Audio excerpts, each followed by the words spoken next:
Vamos con el caso clínico número 1 o tema número 1, que es hiperparatiroidismo primario de la semana 7. Les iba a subir las grabaciones, pero hubo percances y problemas con las grabaciones, entonces lo estoy volviendo a grabar. ¿Ya? Hiperparatiroidismo primario. Mateo, ¿qué son todos estos garabatos que has hecho? Pues estoy grabando, pero no lo grabé bien.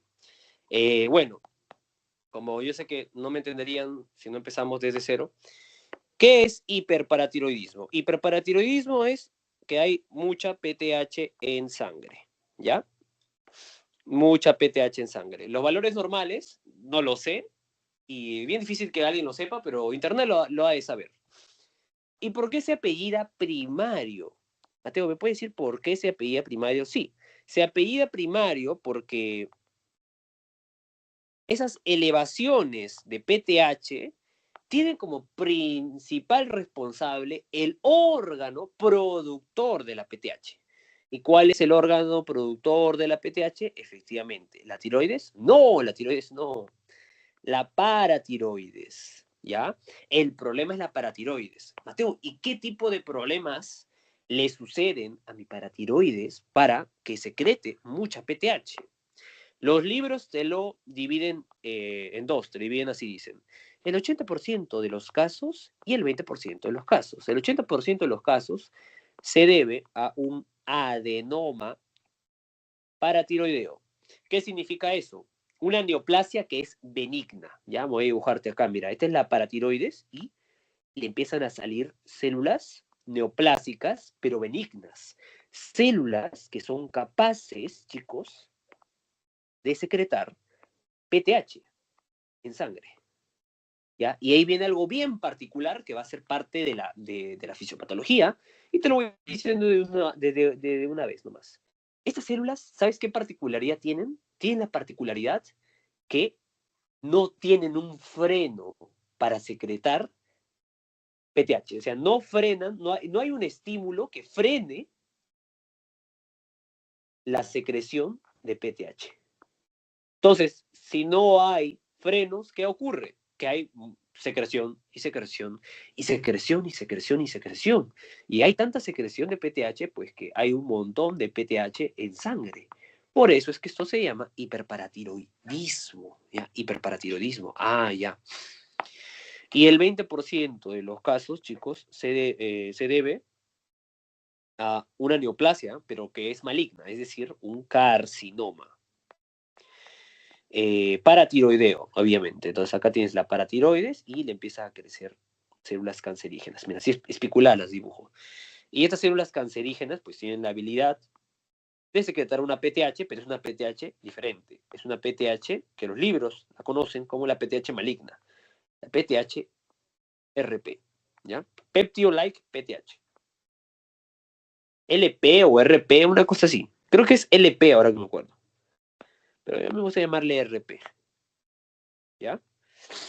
Y aparte también como principal causa dentro del 20% de los casos está las personas que sufren múltiples tumores en sus glándulas endocrinas.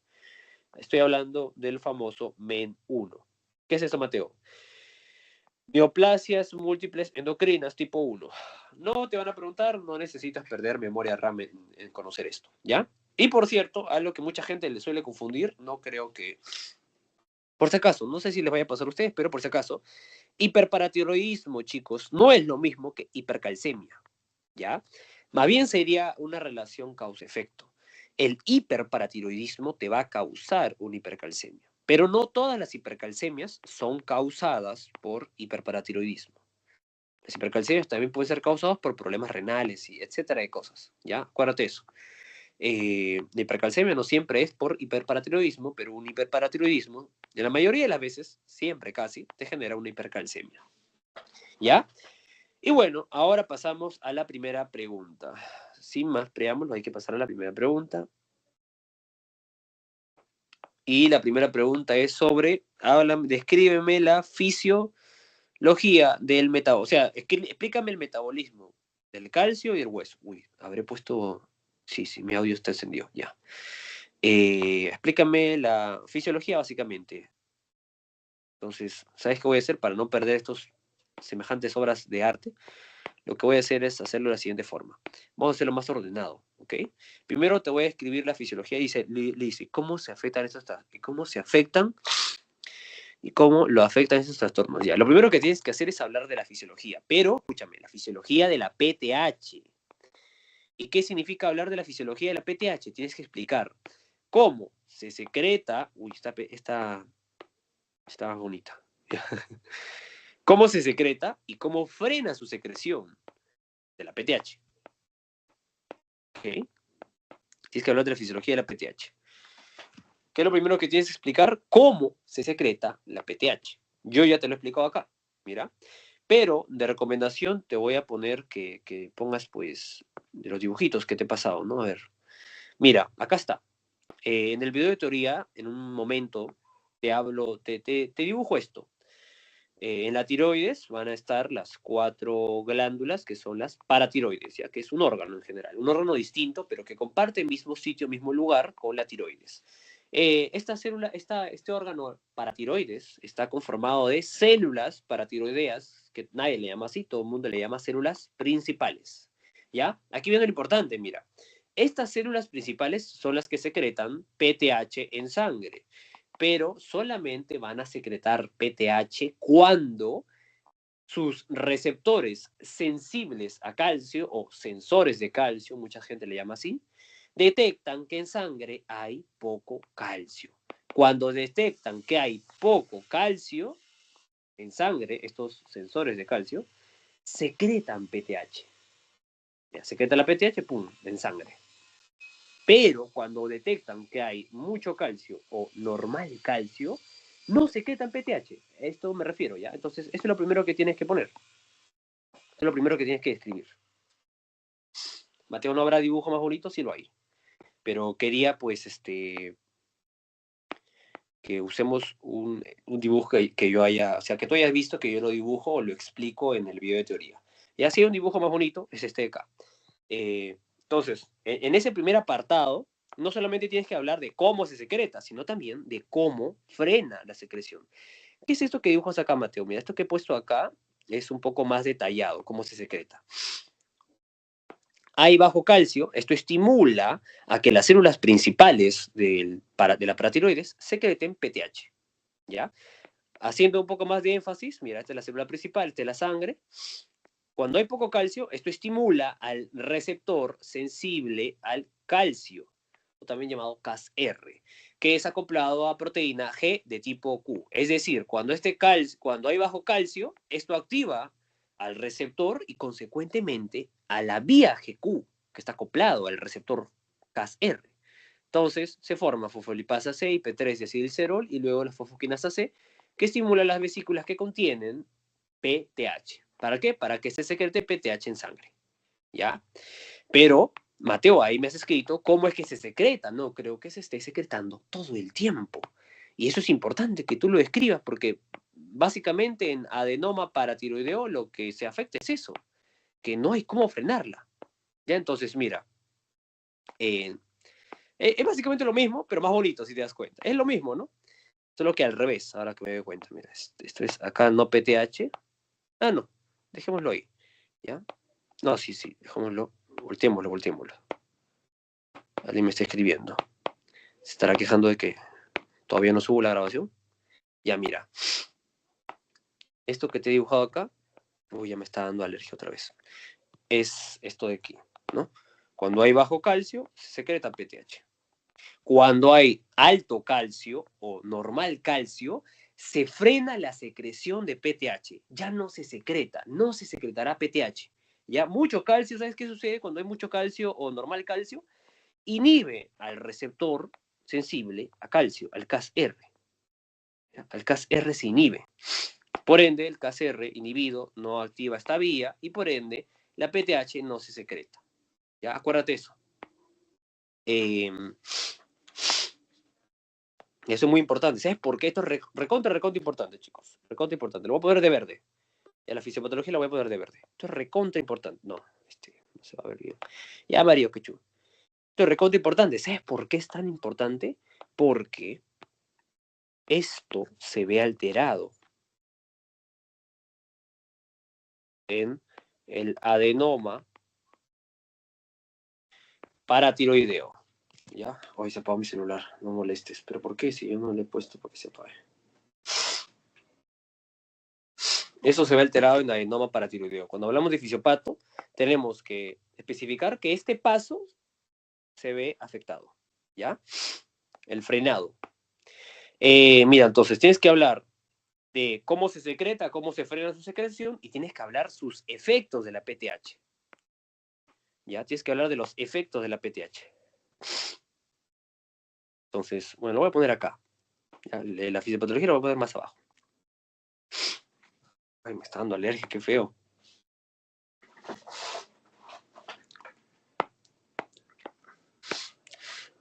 Ya, a ver, déjame ver. Está muy bonito.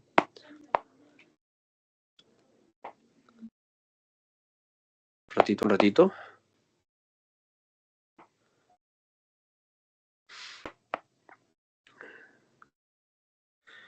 École cola. Ya, ahí estamos. Bien, ahora sí. Para acabar con el apartado de fisiología, ¿no? Cómo es el metabolismo del calcio y del hueso. ¿Qué es lo que hace la PTH en el hueso y en los riñones? ¿Dónde has escrito eso, Mateo? Se lo he escrito aquí, aquí, ese es el hueso, aquí en los riñones y aquí en los riñones. Aquí. Esto de aquí, esto de aquí. Mateo, esta parte de la calvinina actúa, recuerda, del intestino. Entonces, no es mucho que riñones, pero igual. Te lo voy a copiar y pegar. Primero con el hueso. No te lo voy a explicar todo porque me va a tardar un montón. Eso, cuando veas el video de teoría que esté hablando de este segundo punto, ahí presta mucha atención, ¿ya? Ay, caramba. Entonces, ya ahí está sobre el hueso. Ahora, sobre el riñón, ya, sobre el riñón tenemos aquí lo siguiente. Cuando me veas en el video hablando de esta parte, aquí estoy hablando del riñón, ¿ya? Acá hay algo que tienes que mencionar, y es que la calvinina no actúa en el riñón, ni tampoco se secreta en el riñón. La PTH va al riñón a estimular la formación de la vitamina D, específicamente el calcitriol o vitamina D3, calcitriol, triol de 3, ¿ya? O también conocido como 1,25, perdón, 1,25 dihidroxicolecalciferol. Pero es muy largo ese nombre, ¿no? Dihidroxicolecalciferol.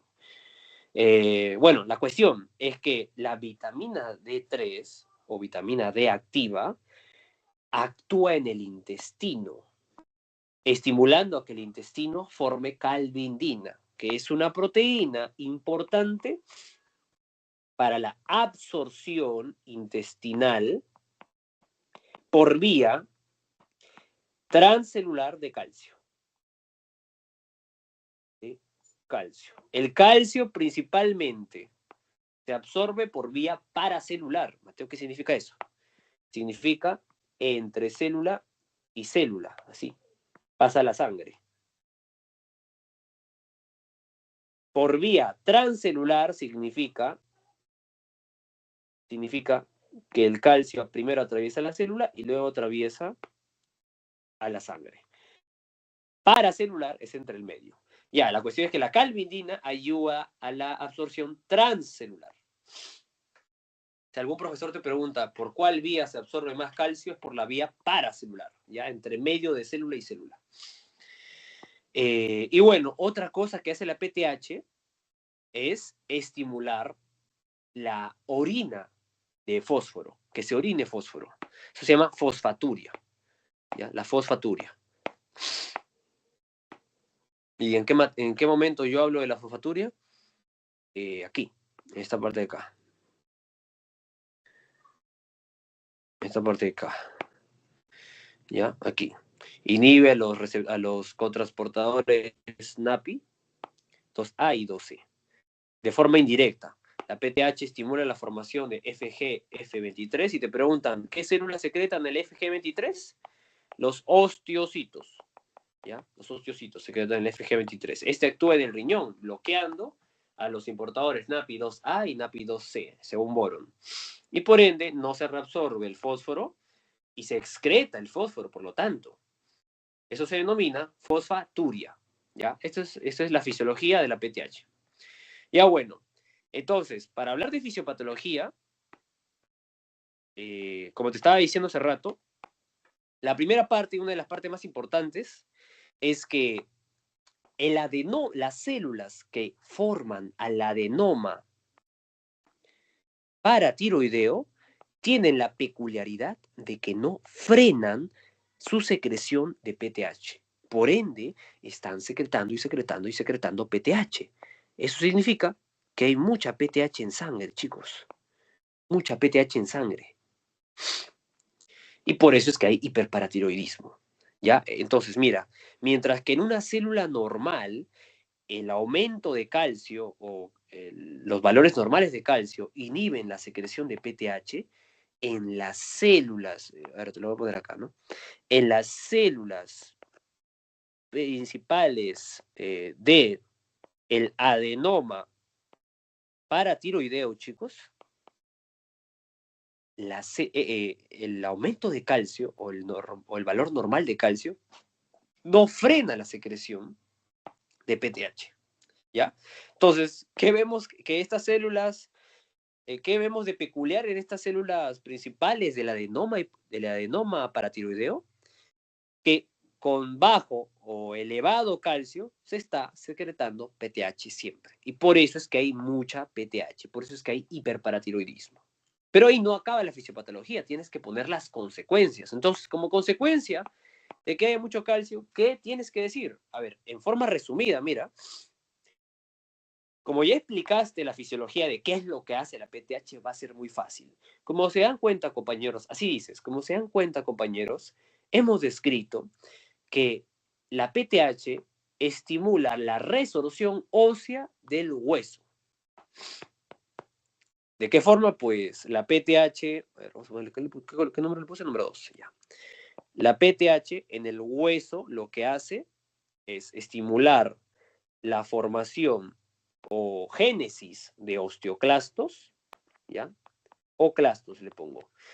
E inhibe, sobre todo eso, ¿ya? Aumenta la génesis de osteoclastos, el nacimiento de osteoclastos. ¿De qué forma? Bueno, ahí debí ponerlo, ¿no? Aumenta la secreción de RANK-L. Y el aumento de la secreción de RANK-L es lo que estimula la formación de osteoclastos. ¿Dónde actúa la PTH? Bueno, eso deberías ya saberlo, ¿no? La PTH no actúa en los osteoclastos, actúa en los osteoblastos, pero hace que los osteoblastos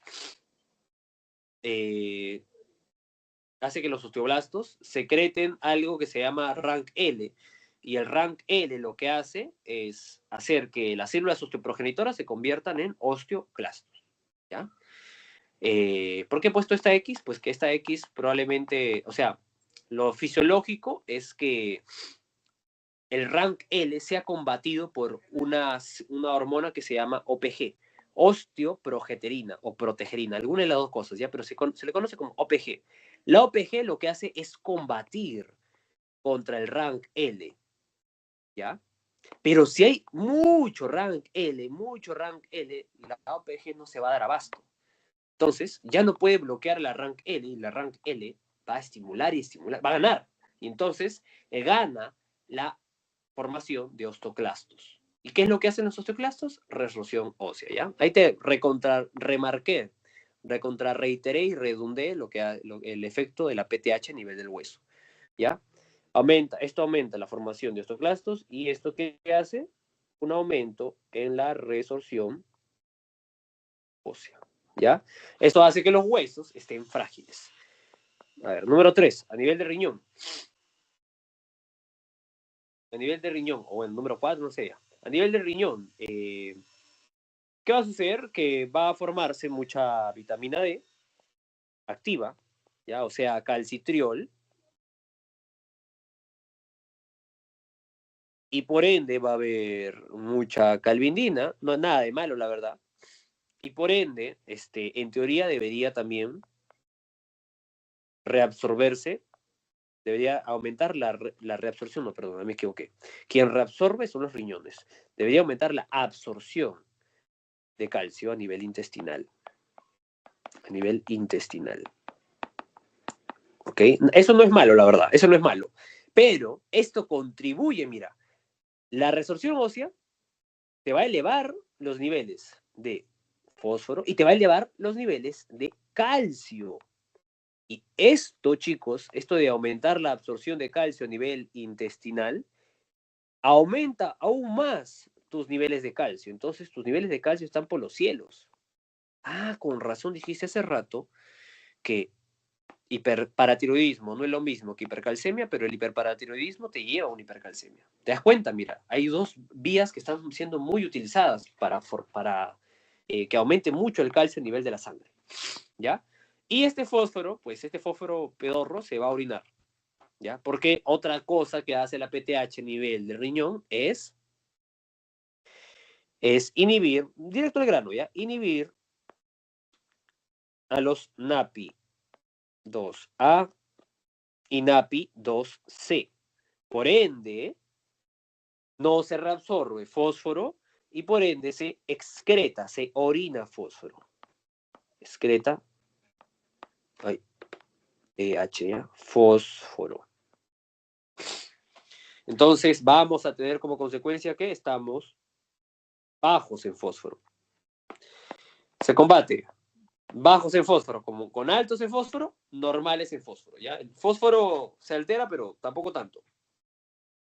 Y bueno, chicos, eso es ya toda la fisiopatología que tenés que mencionar. Ya toda la fisiopatología. Esas son las consecuencias, ¿ya? Sobre todo la principal consecuencia, mira, el principal efecto vamos a ponerlo verde mejor, el principal efecto del adenoma hipoficiario, de hiperparatiroidismo primario, chicos, es la hipercalcemia, ¿ya? El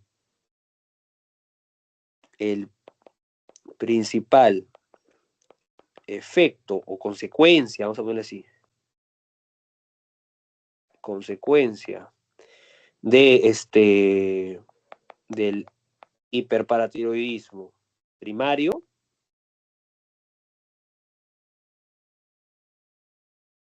es la hipercalcemia.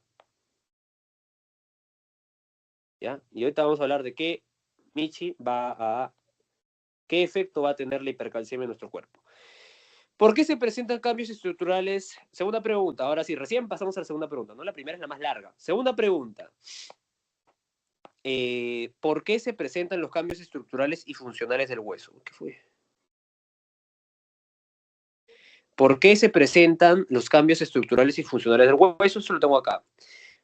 ¿Por qué se altera el hueso? Porque como te había mencionado hace rato, la PTH también actúa en el hueso. ¿Y qué es lo que hace en el hueso, chicos? La PTH lo que hace es estimular la formación de nuevos osteoclastos. Entonces, si pusiéramos en una balanza la actividad de los osteoblastos y la actividad de los osteoclastos, sabiendo que ahora hay más osteoclastos, ¿hacia dónde crees que se va a inclinar la balanza? ¿Hacia los osteoblastos o hacia los osteoclastos, que son más? Hacia los osteoclastos. Entonces vas a tener esto. La balanza se inclina hacia los osteoclastos. ¿Y qué hacen los osteoclastos? Disminuyen el hueso, aumenta la resorción ósea. Hacen resorción ósea. ¿Eso qué significa? Que el hueso cada vez se va haciendo más y más poritos, ¿ya? Y hay menor formación de hueso, porque hay menor actividad osteoblástica. Con B, ¿ya? Osteoblástica. Entonces, como consecuencia, a nivel del hueso, ¿qué va a suceder? Que por la alta actividad de la PTH, el hueso va a estar frágil.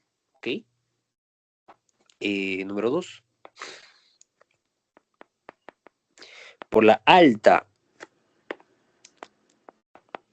actividad de la PTH, el hueso, uy, ese hueso está horrible,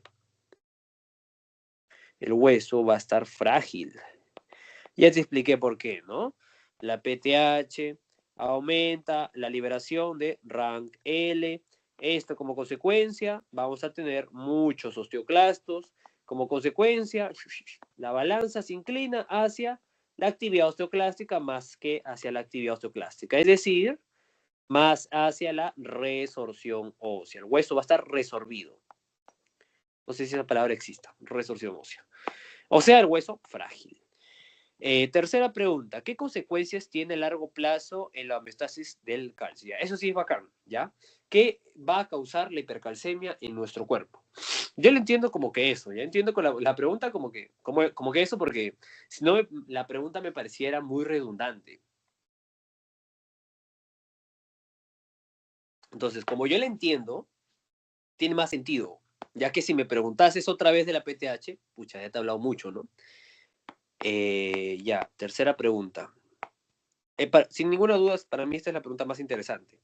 Hablarte de qué es lo que nos va a hacer la hipercalcemia, básicamente. Mira, la hipercalcemia nos va a alterar, a ver, yendo con fisio 1, algo muy interesante es que va a alterar el potencial de acción de las células excitables más vistas en fisio 1. ¿Cuáles son esas células excitables? Los miocitos y las neuronas, ¿ya?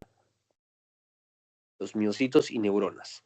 ¿Qué les va a suceder a los miocitos y las neuronas por la hipercalcemia? Les va a suceder que su umbral va a subirse mucho. Mira, lo normal es que este es el umbral y este es el potencial de reposo. Lo normal es que haya esta distancia. Por ende, pues va a ser, digamos que entre fácil y difícil, va a ser de dificultad normal crear un potencial de acción. Pero cuando hay hipercalcemia, lo que sucede es, como te repito, que el umbral se aleja de el potencial de reposo. Entonces, mira, ahora va a estar mucho más lejos el umbral. Entonces, mira, para las células excitables ahora va a ser mucho más difícil que su voltaje llegue a superar el umbral, porque está mucho más lejos que antes. Mira, antes era más fácil. Entonces las células excitables van a estar más hipoactivas, van a estar menos excitables. Ya eso es lo que va a suceder. Que las células excitables van a estar menos excitables. Va a ser difícil despertarlas, difícil generarles un potencial de acción. Va a haber menos potenciales de acción. ¿Ya? ¿Y eso qué quiere decir? Que las neuronas liberarán menos neurotransmisores y el músculo tendrá menos contracción muscular. ¿Ok? Eso es lo que va a suceder a nivel de las células excitables. Pero no es lo único que va a ocurrir, sino también a nivel del corazón. Mira, a nivel del corazón va a ocurrir algo interesante, y es que el paciente va a tender a desarrollar arritmias. ¿Ya? Al corazón le va a suceder arritmias. Y bueno, ya después te voy a leer básicamente lo que sucede acá. A ver, déjame ver. Ahí, acá está. ¿Cuáles van a ser las consecuencias? Ya, mira, que el calcio en el hueso va a disminuir. Recordemos que el hueso es nuestro principal almacén de calcio. Cuando te pregunten cuál es el órgano que tiene más calcio o es nuestra fuente de calcio, no es ni el hígado, ni el músculo, ni las neuronas, es el hueso. ¿Ya? Los huesos van a estar frágiles, entonces vamos a tender a fracturarnos. El corazón va a sufrir de arritmias. El riñón, al estar expuesto a excretar, y filtrar tanto calcio, va a empezar a desarrollar piedras, porque el calcio se va a juntar y va a formar litos, litiasis renal. Los vasos sanguíneos se van a calcificar, las válvulas cardíacas se van a calcificar también, y el músculo va a tender a tener fasciculaciones, ¿ya? Igualito te describí lo más interesante, ¿no? Lo más interesante es la parte de Morfo 1, que al estar hipercalcémicos, lo que va a suceder es que nuestro potencial de acción va a estar disminuido. Vamos a tener menos potenciales de acción porque el umbral se aleja del potencial de reposo, ¿ya? Hay un distanciamiento. Y bueno, cuarta y última pregunta del primer caso clínico, que nos dice, ¿Cuáles son los principales targets terapéuticos? Ya. Entonces, a ver, ¿qué es lo que yo haría? Pucha, yo lo que haría es bloquear, desarrollar un fármaco que bloquea el KCR. Si bloqueamos el KCR, ya no va a haber, aunque ver, el KCR como que no importa, ¿no? A ver, entonces, ¿yo qué modificaría acá? No, que inhibiría, le daría una toxina botulínica que inhiba la secreción de, no sé, a ver, déjame ver qué es lo que puse, ¿ya? A ver, ya. Estimular al CAS-R, estimular al CAS-R, ¿ya? Y que disminuya la liberación de PTH. A ver, esto me parece raro. Esto acá más interesante. Inhibir al receptor de PTH. Claro, podemos estar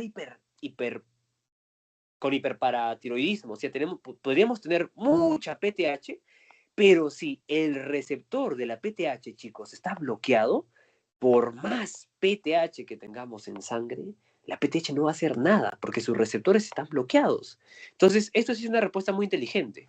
Target terapéutico: inhibir el receptor de PTH de los osteoblastos. Porque te acuerdas, ¿no? Que la PTH no tiene receptor en el osteoclasto, sino en el osteoblasto. Por ende, si bloqueamos el receptor acá, la PTH no se une, no hay liberación de rank L, no hay estímulo para que la célula osteoprogenitora se convierta en osteoclasto, y por ende, pues no habrá resorción ósea. Entonces, muy inteligente esta respuesta. Otro target terapéutico sería inhibir al rank L con, por ejemplo, osteoprogesterina. Ya, estas son la misma respuesta para mí. Bueno, aunque no está mal, ¿no? Inhibir al receptor de rank L. Claro, aquí acá me equivoqué. Mira, no me equivoqué, pero acá hay algo que no te dije. La L es de ligando. El rank L se une al rank receptor que hay en las células osteoprogenitoras. No sé si me entiendas. Es el rank L. El rank L no va a estimular directamente a la célula osteoprogenitora. No, el rank L activa al receptor rank, así se llama, rank R, que hay en la célula osteoprogenitora para que se desarrolle, se especialice en osteoclasto. Y eso está bacán. Estimular la liberación de osteoprogesterina. Esa también está buena. Inhibir a la alfa-1 hidroxilasa. ¿Para qué? Para que ya no haya tanta vitamina D. Si no hay tanta vitamina D, ya no hay tanto calcio. Y entonces ya no vamos a estar hipercalcémicos, nuestro corazón no va a sufrir arritmias, ni litiasis en nuestro riñón, ni calcificaciones de nuestros vasos sanguíneos o válvulas cardíacas, ni tampoco nuestro potencial de umbral se alejará de nuestro potencial de reposo. Entonces está bastante bueno esta. Estimular a la 24 alfa hidroxilasa. ¿Qué es esto, Mateo? La 24 alfa hidroxilasa es una hormona en el riñón que inhibe a la que básicamente guarda la vitamina D, ¿ya? La convierte en 24,25 dihidroxi colecalciferol, ¿ya? Esta es la vitamina D inhibida, hecha para almacenarse, para cuando lo lleguemos a necesitar. Entonces, si la vitamina D se empieza a almacenar, ya no se secreta en sangre y ya no hace que aumenten los niveles de calcio en sangre. Entonces, también es una respuesta muy inteligente. De ahí, inhibir a la 25 alfa hidroxilasa del hígado, también está buena. Inhibir a la calvinina, para que haya menos absorción transcelular de calcio intestinal, a nivel intestinal. Entonces, ¿yo qué pondría? Pondría esto de acá.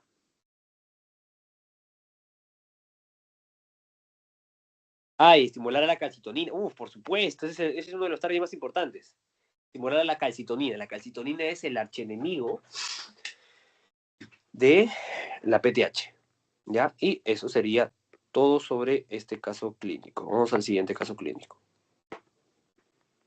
Este lo voy a poner, diría yo que es de los primeros.